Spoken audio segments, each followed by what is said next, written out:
After a family gathering, my parents said my wedding was too expensive and refused to contribute a cent.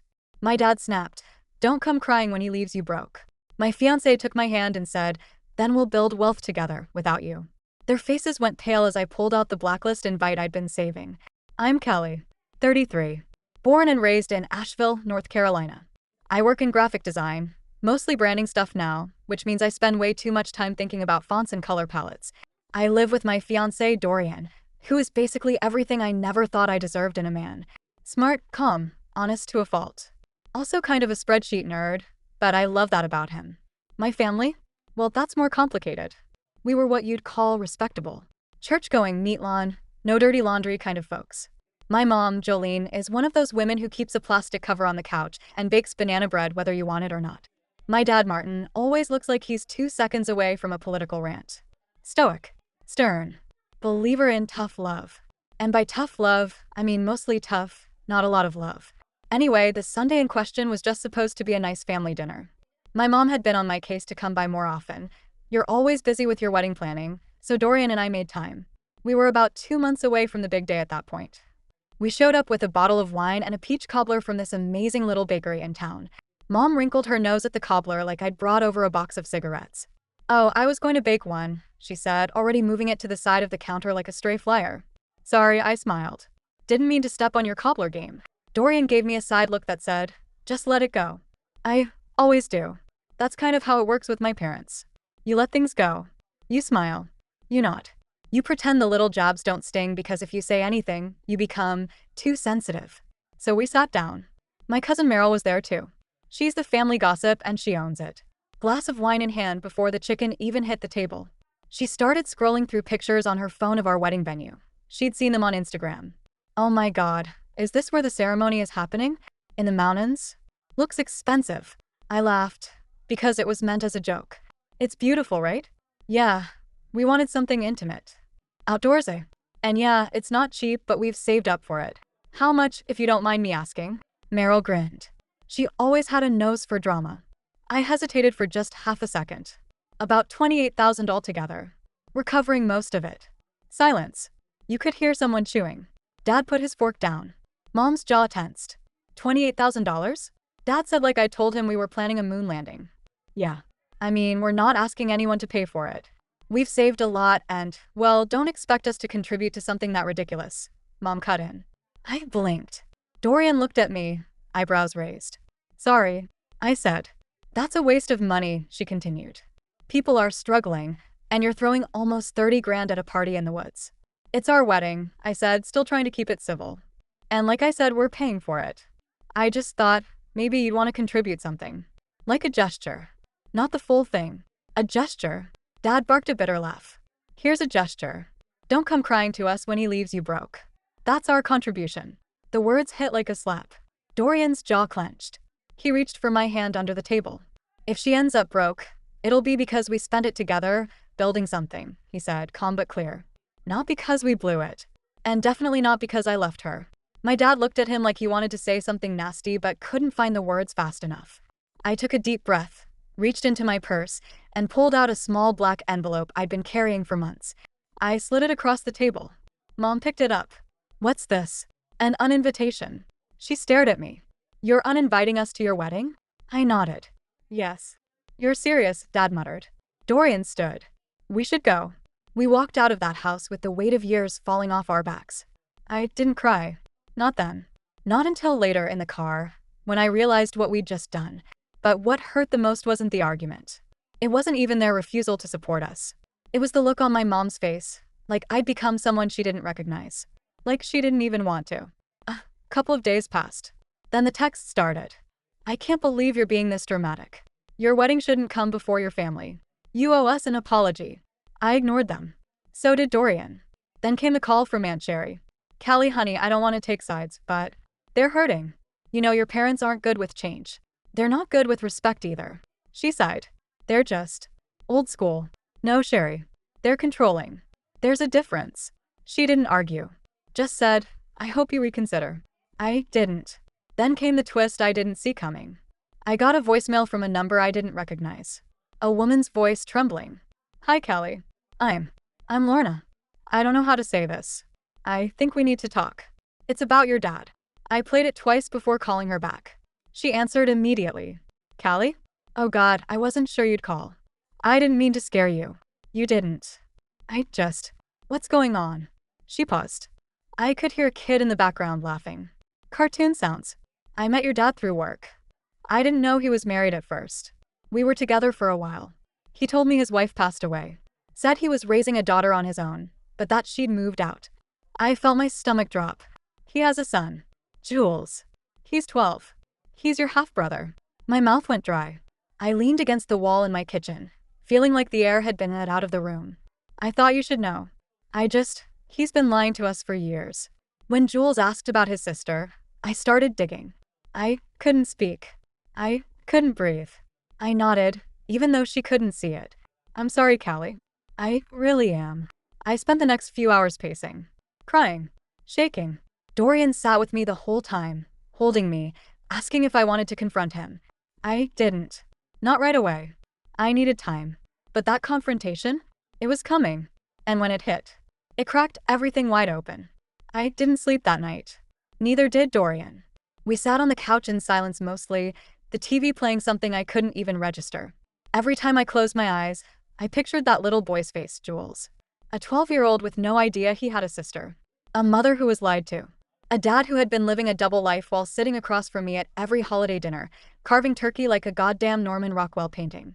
By sunrise, I knew I had to see my mom. If she knew. I didn't know what that meant. If she didn't know, then everything she ever built her world on was about to collapse. I drove to their house around noon. Dorian offered to come, but I told him I needed to do this alone. Mom answered the door with the usual tight-lipped look. She stepped aside and let me in like nothing was wrong. Thought you were still giving us the silent treatment, she muttered, walking ahead of me into the kitchen. Is Dad home? She paused at the fridge, her back to me. No. He's out with some guys from the plant. I sat down at the table. The same table where we'd had that blow-up dinner. Same seat, even. I need to talk to you about something, I said. She turned around.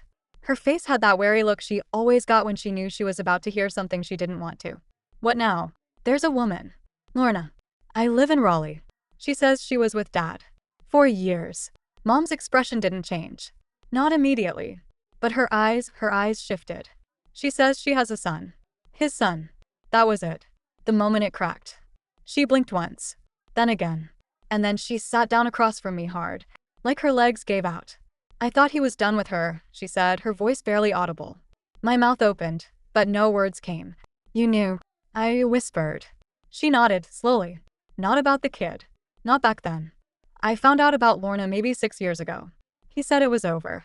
Said it was just about loneliness on the road. And you stayed. What would you have done? She snapped, suddenly defensive. I had a mortgage. A reputation. You were in college. Everything would have fallen apart. I stared at her. She looked small. Older than I'd ever seen her. He lied to you. He lied to me. He has a whole other family, Mom. And now you do what? Disown him? Destroy this family because your father is a flawed man. This family destroyed itself, I shot back. He did that the second he decided to play husband in 2 zip codes. She shook her head like I was the one being unreasonable. You think marriages are perfect? You think people don't make mistakes? Mistakes. I laughed bitterly. Sleeping with someone once is a mistake. Keeping a second family for over a decade is a whole damn lifestyle choice. She didn't respond. I stood. You're just as complicit. Her eyes flared. Excuse me, you knew. And instead of protecting me, you protected the image. You protected him.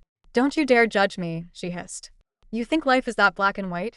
Wait until you have a family of your own. I am building a family. One built on truth. On partnership. Not whatever this is. I left. She didn't try to stop me. That night, I called Lorna again. I needed answers. I need to know more. I wasn't angry at her. I didn't have the energy to be. She'd been lied to, just like I had. Can I meet him? I asked. Jules. There was a pause on the other end. Then a soft, cautious. I think so. We met the following weekend at a park outside Raleigh. Dorian came with me this time. Lorna was polite, kind. Worn down in a way that only years of quiet heartbreak can do to a person. She looked relieved to see me. And Jules. He was this bright-eyed, talkative kid who looked so much like Dad it made my stomach turn. Same crooked smile. Same dimple when he laughed. He ran over, holding a soccer ball under his arm. Hi. You're Callie, right? You're my sister. I nodded, forcing a smile. I guess I am. He grinned like that was the best news he'd heard all week. I watched him run back to the field and felt this pain, something between grief and wonder. This kid had no clue about the mess swirling behind him. No idea that the man who coached his little league games also walked me down the aisle at my high school graduation. Lorna sat next to me on the bench. I didn't know about your mom, she said quietly.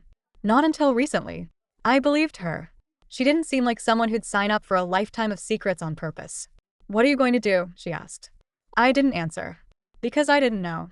A few days later, I ran into Dad. It wasn't planned. I was at the gas station near our old neighborhood, and there he was, filling up his truck, sunglasses on, looking exactly the same. Like nothing had changed. Like he hadn't broken 2 women and built lies around 2 kids for over a decade. He saw me and froze. Callie, he said. I just stared. I figured this would come out eventually, he muttered. I walked up slowly, arms crossed. You lied to everyone. To Mom. To me. To Jules. I didn't plan it that way. But you let it happen that way. He rubbed his face. I loved her. Lorna. I didn't mean to hurt anyone. You didn't mean to, I repeated. And yet you keep choosing it. Over and over. He looked away. You could have walked away. You could have come clean. Instead, you gave her a fantasy and gave us rules. He opened his mouth, then shut it again. I'm not here to hear your excuses, I said. I'm here to tell you that I'm done. With all of it. Callie, I don't need a father who needs 2 faces to function. I got in my car and left. And for the first time in my life, I didn't cry for him. The wedding was only a few weeks away at that point. We kept planning. Quietly. Intentionally. Our guest list shrank, but our joy didn't. I started getting calls from random family members. Some were trying to talk me into making peace. Some wanted tea. My cousin Pierce texted me, he's your dad. Doesn't he deserve to be there? I replied, he had 12 years to be a father. He blew it. He doesn't get to wear a suit and pretend for a day. He didn't respond. What I didn't tell Pierce, what I hadn't told anyone yet, was that I hadn't sent the real wedding invitations yet. The ones I gave to my parents? Just black envelopes. The same design as the actual invites. But inside was a simple black card with 3 words printed in white, block letters, you are uninvited. My mom had assumed it was symbolic. Dramatic. Temporary. But she'd learned soon enough. Some bridges aren't meant to be burned. Some need to be demolished, cleared out, so you can build something new where the old pain used to live. The silence from my parents' side lasted longer than I expected. A week. Then 2. Then 3. No messages. No calls. Nothing but the occasional awkward scene notification when I posted a picture of wedding favors or Dorian and I doing cake tastings. At first, I was relieved. Then, strangely, I started to feel something else. Not guilt exactly, more like a strange kind of mourning. Like something had been amputated and the phantom pain kept showing up. Dorian noticed. You okay? He asked one night as we packed party favors in the living room. I had just zoned out staring at a velvet ribbon, wondering how many times my mom would have told me it was too gaudy. Yeah, I'm just not used to this quiet. Even their judgment was a kind of noise. He sat beside me, took the ribbon from my hands, and wrapped it gently around the box. Peace can feel weird when all you've known is tension. Yeah, I murmured. That's exactly it. I went to see my Aunt Sherry a few days later. She lived across town and had always been the one relative who seemed to have a heartbeat underneath all the family drama. She greeted me with coffee and a tight hug. I'm not taking sides, she warned as soon as we sat down, like a reflex. Sure, I smiled weakly. You just called me. Invited me over. Made muffins. Totally neutral. She smirked. All right. Maybe I've got 1 foot leaning toward your side of the fence. We talked for a while. I told her about Lorna. About Jules. Her face changed. I knew Merton was complicated, she said. But I never imagined that. I nodded. I guess no one really knew what he was hiding. Except Mom. And even she didn't know everything. Sherry sighed, looked off into the distance for a moment, then leaned in. You should know something. Your dad. He wasn't always like this. When you were little, he was softer. Not warm, but he laughed more. Talk about you like you were magic. I swallowed hard. I think something broke in him when his brother died, she continued. He never talked about it, but after that, he got colder. Distant. Like if he kept his heart on a short leash, it couldn't be ripped out again. I appreciated the context, but it didn't excuse it. Pain doesn't give you a free pass to hurt people. Still, it helped me understand the man a little more, if not forgive him. Did Mom ever talk to you about leaving him? I asked. Sherry shook her head. No, not once. Jolene was raised to believe that divorce was worse than death. That image was everything. I sighed. Well, she got what she wanted. A perfect family. At least on paper. Sherry gave me a look. She had what she wanted. Until you broke the script. The following week, I got a text from my mom. Can we talk? That was it. No apology. No explanation. Just a vague olive branch dipped in frost. I stared at it for a long time before replying. What for? She replied almost instantly. To fix things. I don't want to miss your wedding. I didn't answer right away. I needed to think. When I finally called her, she answered like she'd been holding her breath the entire week. Hi, sweetheart. Her voice sounded so normal. So casual, it made my stomach twist. I'm not sure why you'd want to come, I said flatly. You made it pretty clear what you think of how we're doing things. I was angry, she said. Caught off guard. I didn't mean what I said. You meant it, Mom. That's the problem. You just didn't like that I stood up for myself. There was a pause. I don't want us to fall apart over one disagreement. One disagreement. I laughed bitterly. Mom, this isn't about mashed potatoes or centerpieces. This is about a lifetime of pretending. About Dad's other life. About you knowing and letting it rot underneath everything. She was silent again. I don't want to fight anymore, she finally said. I just want to be your mother. You want to be a mother? I asked, voice shaking. Then show up for me. Not for the optics. Not to save face. Not to make sure people see you in the family photos. I could feel her pulling away, retreating back into her shell. If we come, she said slowly, can we at least sit in the back? No drama. No attention. I paused. That felt honest. Almost vulnerable. It was the first thing she'd said that didn't feel rehearsed. I'll think about it, I said. And I meant it. I wasn't sure what to do with that yet. Meanwhile, Dorian and I were trying to focus on the joy. Final fittings. Menu tastings. Writing our vows. His family had been nothing but supportive. His mom, Elise, even pulled me aside after my last dress fitting and said, whatever happens, just remember, this day is about you too. Not anyone else's expectations. It was the kindest thing anyone had said to me in months. The day before the wedding, we had our rehearsal dinner. That's when it happened. A cousin of mine, Reed, showed up. Uninvited. With my father. I saw them walking across the lawn toward the tent we'd rented, both of them looking like they were on a mission. My heart dropped into my stomach. Dorian stood up, immediately alert. I walked to intercept them before they got too close to the tables. You shouldn't be here, I said to Dad. I just wanted to see you, he said. To say something. That's all. People were staring. Whispering. You could have called, I said. Or written a letter. But know this? This is about control. About showing up and forcing a moment that isn't yours to have. I'm your father. Only on paper. Reed stepped forward. Callie, come on. He's just trying to make peace. This isn't peace, I snapped. This is manipulation wrapped in sentiment. Dad's face darkened. You think this wedding makes you better than us? No. But it does make me free of you. He looked like he wanted to respond, but Dorian stepped beside me, calm and grounded as ever. You need to leave, he said, firm but polite. This isn't the time or place. Dad looked between us, then nodded once. He turned and walked away without another word. Reed gave me a pitying look, then followed. And just like that, the shadow lifted. I turned to Dorian. I'm sorry, I whispered. He shook his head. Don't be. You were brave. The rest of the night went on, quietly, respectfully. But I could feel the shift. Something had ended. But something else. Something better. I was waiting to begin. The morning of the wedding, I woke up before the sun. I didn't mean to, I was exhausted. But my eyes just popped open at 4:17 a.m., heart pounding, mind racing. The sky was still dark, and the house was too quiet. Dorian had stayed at his brother's place per tradition, and my bridesmaids were all still asleep in the guest rooms scattered around the Airbnb we'd rented near the venue. I made coffee in the half-dark, then sat on the back porch in my robe, watching the first hints of light turn the horizon from ink to gold. For a moment, I let myself feel it all. The grief, the defiance, the rage, the quiet pride. The weight of generations of expectations pressing down on my shoulders, and the thrill of shrugging them off. I thought about Jules. About how he texted me a few days ago. Do you think I'll ever meet your mom? I hadn't answered. What could I say? That she'd probably pretend he didn't exist? That her world was too small to fit him in? The truth was, I didn't know. And I wasn't sure I wanted to. By 9, the house was buzzing. Hairdryers, curling irons, mimosa flutes clinking. My friend Lark had music going in the background. Something mellow and romantic, but my nerves made everything sound like static. Deep breath, she said, squeezing my shoulders as she curled a piece of my hair. Today's yours. You earned this. I smiled through the mirror. I don't feel nervous about marrying him. I'm waiting for the other shoe to drop. You've already lived through the shoe, she said. What else could fall that hasn't already? Fair point.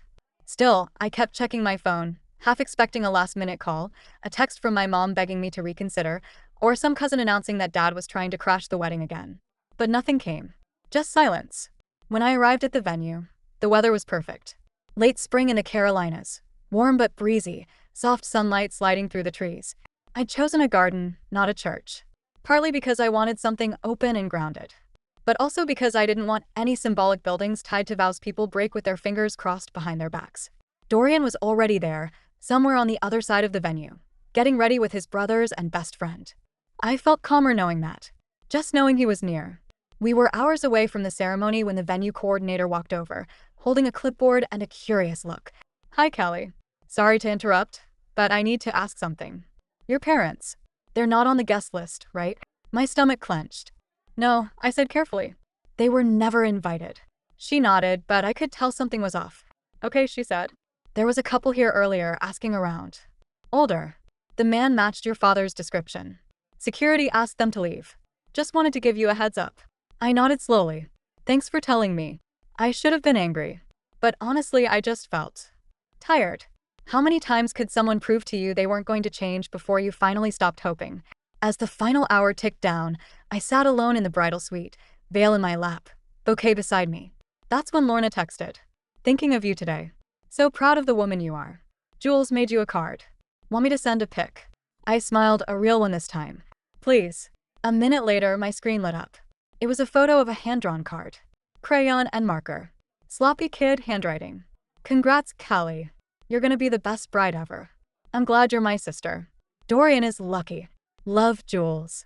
My chest ached, in a good way this time. The kind of ache that meant growth. Healing. Something new is taking root. I typed back, tell him I love it. And I love him too. At 4:45, I stood behind the doors leading to the garden aisle, bouquet in my hands, Lark adjusting the train of my dress. You ready? She whispered. I nodded.